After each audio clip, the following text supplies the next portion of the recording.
सामने हजारों सैनिकों की फौज खड़ी थी और उनके हाथों में तनी हुई थी बंदूकें। निशाना सिर्फ एक इंसान था, नेपोलियन बोनापार्ट। फ्रांस के नए राजा का सख्त आदेश था कि इस भगोड़े को वहीं खत्म कर दिया जाए। लेकिन तब इतिहास का सबसे दबंग पल घटित हुआ। नेपोलियन निहत्था अपनी सेना के सामने आकर खड़ा हो गया, अपना सीना खोल दिया और गरज कर बोला, Here I stand before you, unarmed. If any one of you wishes to kill your general, your emperor, shoot now! एक पल का सन्नाटा छाया और फिर गोलियां नहीं चली। उन सैनिकों ने अपने हथियार फेंक दिए और नारे लगाने लगे, लॉन्ग लिव द एम्परर।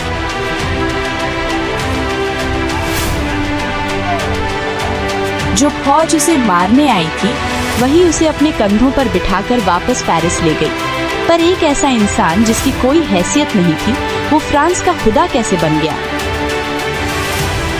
कहानी शुरू होती है अगस्त 1769 से कोर्सिका नाम के एक छोटे से आइलैंड पर।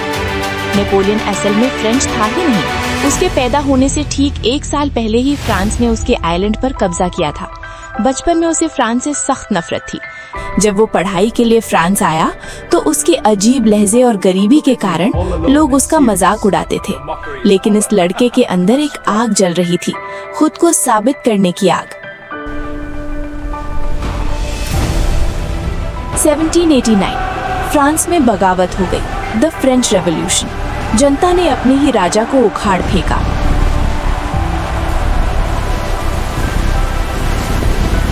पूरे देश में खौफ और अफरा तफरी का माहौल था और इसी खून खराबे के बीच नेपोलियन को अपना पहला मौका मिला। टूलों के किले पर कब्जा करने के दौरान उसकी मिलिट्री स्ट्रैटेजी ने सबको हैरान कर दिया। वो सिर्फ एक सैनिक नहीं, एक जीनियस था। जब विद्रोहियों ने पेरिस में सरकार को गिराने की कोशिश की तो नेपोलियन ने सड़कों पर तोपें खड़ी कर दी और बिना किसी रहम के उन पर गोलियां बरसाईं। उस दिन पेरिस की सड़कों पर जो खून बहा, उसने नेपोलियन को एक नेशनल हीरो बना दिया। इटली, ऑस्ट्रिया, इजिप्ट, नेपोलियन जहां भी गया जीत उसके कदम चूमती रही। फ्रांस की जनता उसे अपना मसीहा मानने लगी और साल 1800 आते आते उसने फ्रांस की सत्ता अपने हाथों में ले ली। लेकिन नेपोलियन सिर्फ एक लीडर नहीं बनना चाहता था। 1804 में राज्याभिषेक के दौरान उसने सदियों पुरानी परंपरा तोड़ दी। उसने मुकुट पहनाने के लिए पोप का इंतजार नहीं किया, बल्कि खुद अपने हाथों से मुकुट उठाया और अपने सिर पर रख लिया। वो दुनिया को बता रहा था कि उसने ये मुकाम किसी की खैरात में नहीं, अपनी ताकत से हासिल किया है। पूरा यूरोप उसके कदमों में था, सिवाय ब्रिटेन के। ब्रिटेन को हराने के लिए नेपोलियन ने एक कॉन्टिनेंटल सिस्टम बनाया ताकि कोई भी देश ब्रिटेन से व्यापार ना करे। लेकिन जब रूस के राजा ने ये बात मानने से इनकार किया तो नेपोलियन ने अपनी जिंदगी की सबसे बड़ी गलती कर दी।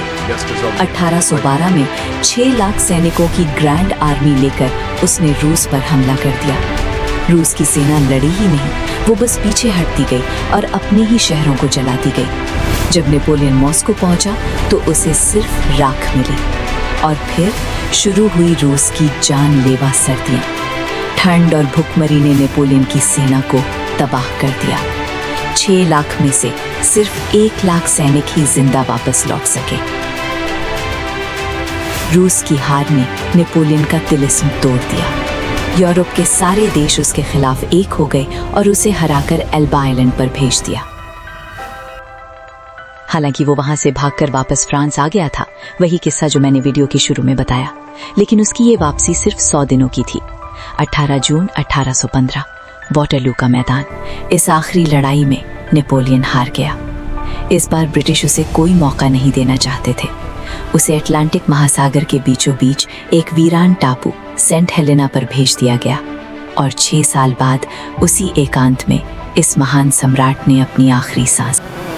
नेपोलियन की मौत को 2 साल से ज्यादा हो चुके हैं, लेकिन उसकी विरासत आज भी जिंदा है। उसका बनाया हुआ नेपोलियनिक कोड आज भी फ्रांस के लीगल सिस्टम की नींव है। Proceed. What are your damages?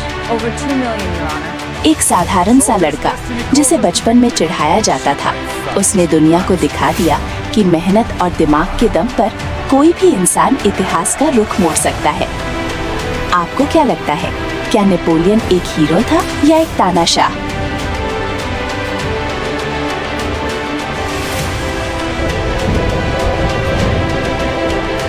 Comments में अपनी राय जरूर बताएं। ऐसे ही और शानदार कहानियों के लिए सब्सक्राइब करें वर्ल्ड लीडर्स टेल।